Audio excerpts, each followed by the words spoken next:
Hello everyone, welcome to my channel Engrave Your mind.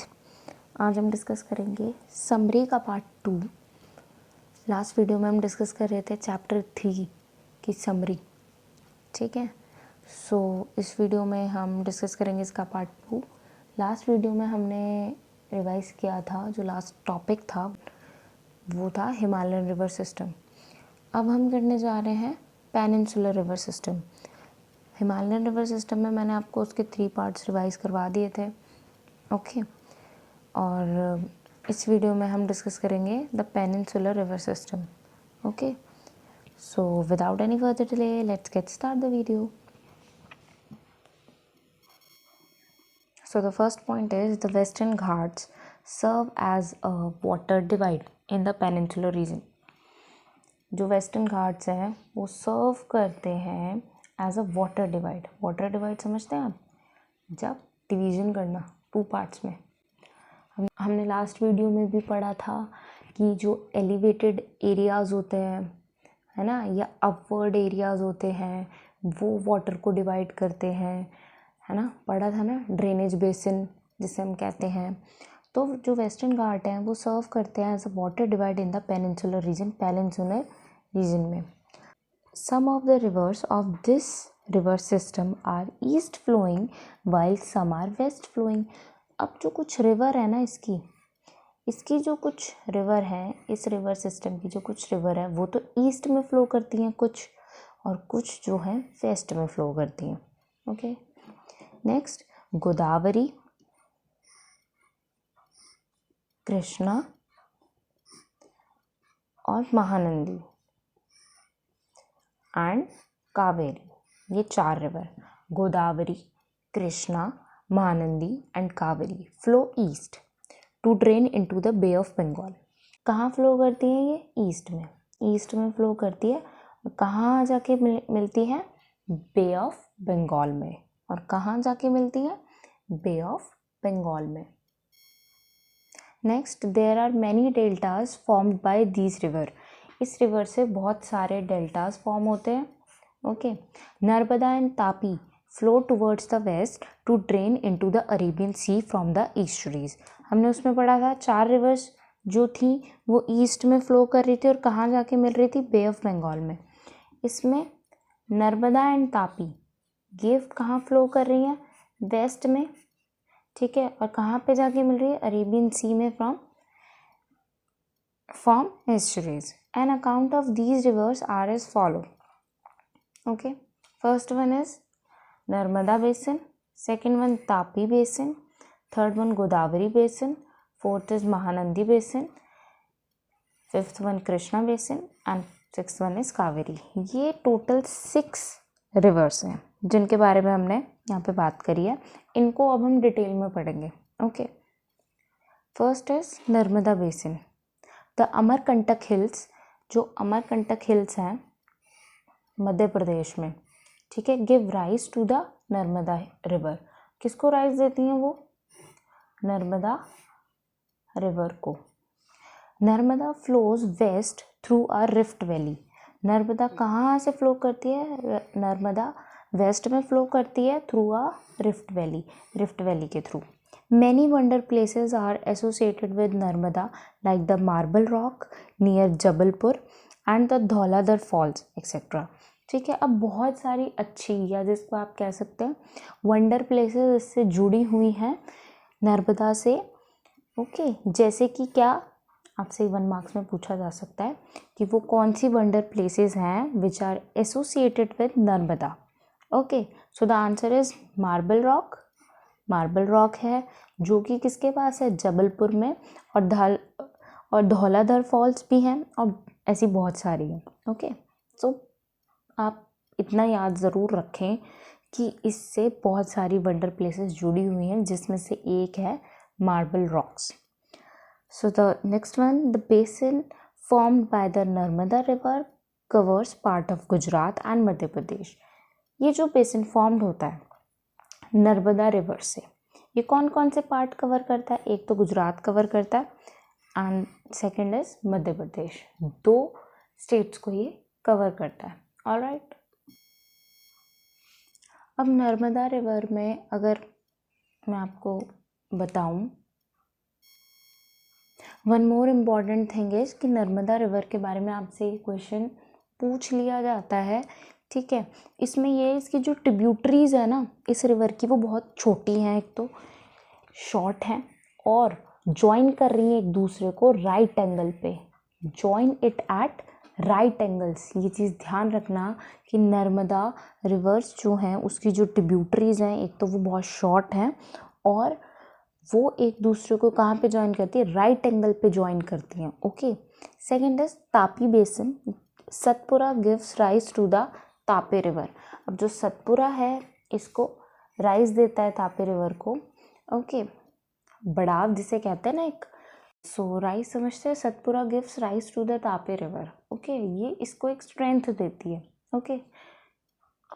Next it rises in Betul, ये कहाँ पे rise होती है, बैतुल में, मध्य प्रदेश में, और फ्लो होती है parallel to Narmada but it is shorter. Narmada के पैरेलल फ्लो करती है, ओके, बट वो उससे छोटी है। कौन छोटी है, तापी बेसिन नर्मदा से छोटी है। Next it flows through Gujarat, ये कहाँ से होती हुई जाती है, गुजरात से, मध्य प्रदेश से और महाराष्ट्र से, okay. The Sabarmati, the Bharathapuzha, Mahi and the Periyar are the other main west flowing rivers hair.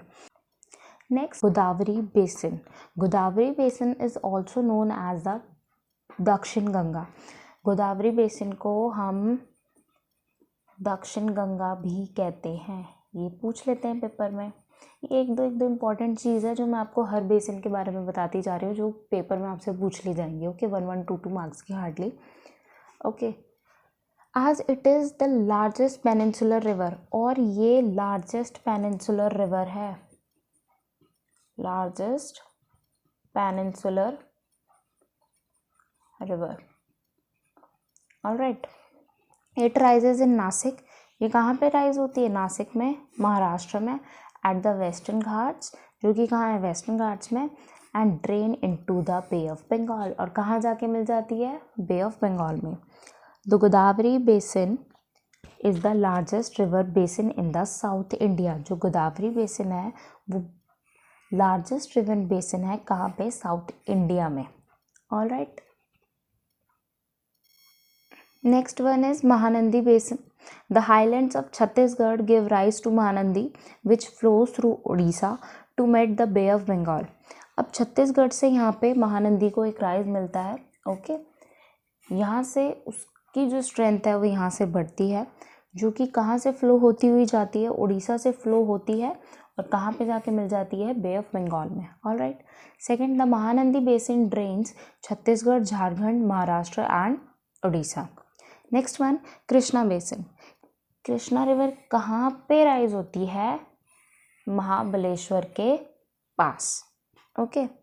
Krishna river form a spring near Mahabaleshwar, Krishna river कहाँ पे राइज होती है, महाबलेश्वर के पास, और इसकी कौन कौन सी ट्रिब्यूटरीज हैं, कोयाना, घटप्रभा, मूसी, तुंगा भाद्रा और Bhima, join it on its course, okay, ये सारी उसको ज्वाइन करती हैं tributaries. The Krishna basin drains the states of Karnataka, जो कृष्णा बेसिन है कौन कौन सी स्टेट्स में ड्रेन्स होती है, कर्नाटका में, महाराष्ट्र में और आंध्र प्रदेश में, ऑलराइट।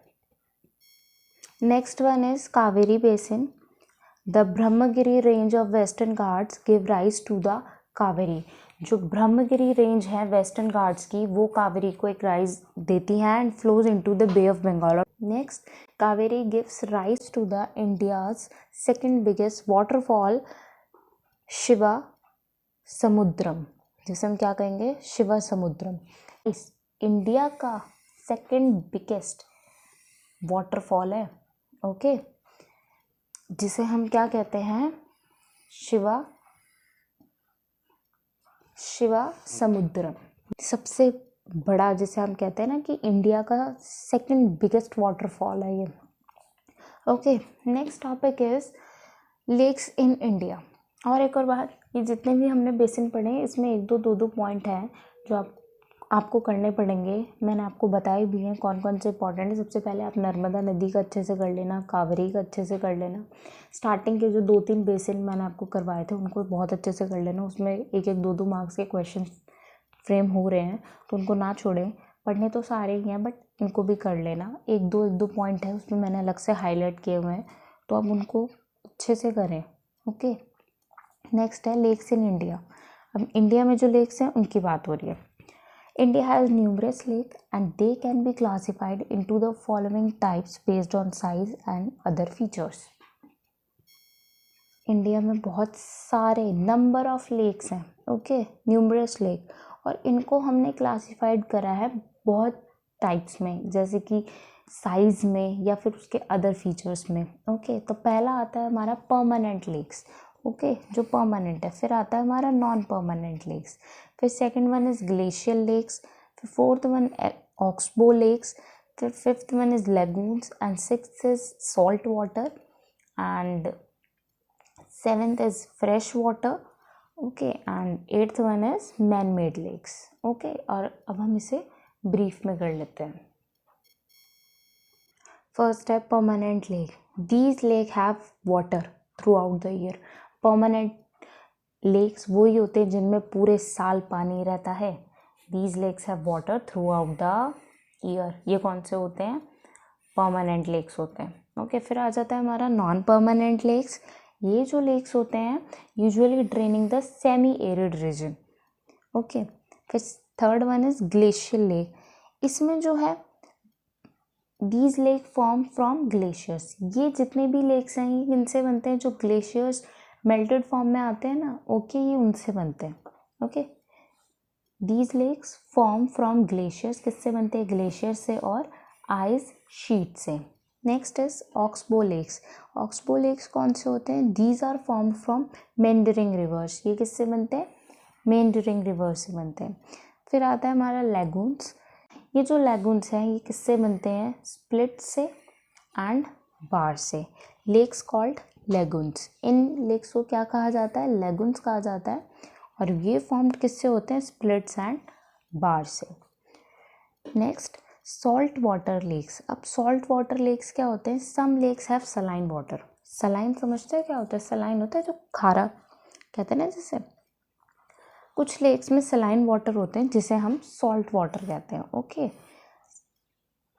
फिर द संभार लेक इन राजस्थान। जो संभार लेक है राजस्थान में वो एक सॉल्ट वाटर है। आपसे ना पेपर में पूछ लेते हैं कि वो कौन सा लेक है जिसे हम सॉल्ट वाटर लेक के नाम से जानते हैं, तो वो है संभार लेक राजस्थान में। ओके, ये यूज्ड होता है सॉल्ट प्रोडक्शन के लिए। ओके, सॉल्ट वाटर लेक्स जितने भी हैं वो किस चीज़ के लिए यूज़ होते हैं? सॉल्ट प्रोडक्शन के लिए यूज़ होते हैं। Next one is fresh water lakes. Lakes with fresh water are called fresh lakes. उन लेक्स में जिनमें फ्रेश वाटर होता है उसे हम फ्रेश वाटर लेक्स कहते हैं। Very easy. Which are mostly glacial. जो ज़्यादातर क्या होते हैं? ग्लेशियल होते हैं in origin and are found in the Himalayan belt. जो कि कहाँ पाए जाते हैं? हिमालयन बेल्ट में। ग्लेशियर अगेन, जो ग्लेशियर्स मेल्ट होके आ रहे हैं उन्हें बहुत प्योर माना जाता है। वो वाटर जो होता है वो बहुत प्योर होता है, बहुत फ्रेश होता है। Okay, next, the largest fresh water lake of India, the Wular lake. देखो इसमें मिल गया ना, ये लार्जेस्ट जिसे हम कहते हैं ना इंडिया में जो लार्जेस्ट फ्रेश वाटर है वो क्या है? वो है वुलर लेक। और ये कहाँ पे लोकेटेड है? जम्मू एंड कश्मीर में। It is form due to tectonic activities. ये टेक्टोनिक एक्टिविटीज़ से फॉर्म्ड हुआ है। ठीक है, डल लेक, लोकटक, भीमतल, ये इसकी फ्रेश वाटर लेक्स हैं। ओके, ये इनके नाम है कि कौन कौन से फ्रेश वाटर लेक हैं। ऑलराइट, फिर आता है हमारा man made lakes. These are lakes artificially created by man. Man made है तो उससे समझ ही आ रहा है कि ये आर्टिफिशियली मेड करे होंगे, ये हम ह्यूमंस ने बनाए हैं। There have been a few man-made lakes in India like the गुरु गोबिंद सागर। ऐसे बहुत कम लेक्स हैं इंडिया में, ओके, जो कि हम ह्यूमंस ने बनाए हैं। उसमें से एक है Guru Gobind Sagar. Lakes have numerous uses, some of which as follow.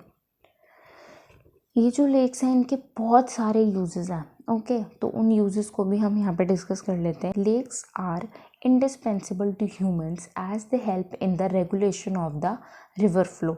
ये रिवर के फ्लो में भी हेल्प करते हैं, ओके। फिर ये जो जनरेशन होती है ना हाइड्रो इलेक्ट्रिक पावर की, ये उसमें भी यूज होते हैं, ओके। आपसे पूछ लेते हैं, क्वेश्चन आ जाता है, तो generation of hydro electric power, इसमें भी इन लेक इस वाटर का यूज होता है, ओके।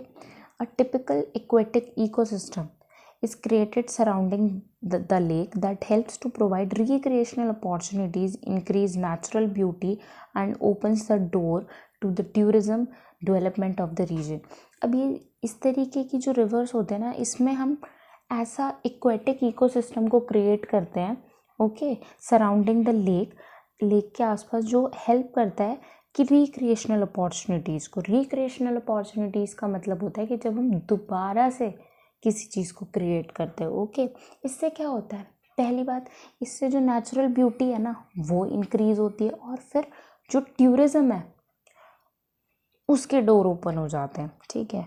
और अगर टूरिज़्म का डोर ओपन होगा, टूरिज़्म का सीधा सीधा किससे लिंक है, इकोनॉमिक से, ठीक है, सीधा सीधा किससे लिंक है, इकोनॉमी से। अगर टूरिज्म बढ़ेगा तो इकोनॉमी भी राइज होगी, alright. Last topic, rivers and their role in the economy. अब रिवर्स के इकोनॉमी के अंदर क्या रोल रहे, इन्होंने बहुत सिग्निफिकेंट रोल प्ले करा है कंट्री की इकोनॉमी में, okay. Rivers play significant role in country economy, they are indispensable, their significance are as follow। इसके significance आप बताएं। rivers attract human settlements in their banks as the water is a necessity for human survivals, okay। rivers ने attract करी हैं human settlements, ठीक है भाई, जहाँ पे पानी होता है। अब मैं एक छोटी सी आपको एक स्टोरी बताती हूँ जो कि आप बचपन से पढ़ते आ रहे हो। स्टोरी नहीं, एग्जाम्पल है कि हम देखते हैं ना कि एग्रीकल्चर में हम जब हमें किसी क्रॉप को, मैंने आपको इकोनॉमिक्स में भी पढ़ाया था पालमपुर वाला चैप्टर, तो उसमें भी मैंने डिस्कस किया था कि जहाँ पे पानी होता है ज़्यादा, ठीक है, या फिर हम कहें कि अगर हमें चावल को ग्रो करना है, ओके, राइस को ग्रो करना है, राइस की क्रॉप ग्रो करनी है, तो हम उसमें पानी ज़्यादा लगता है।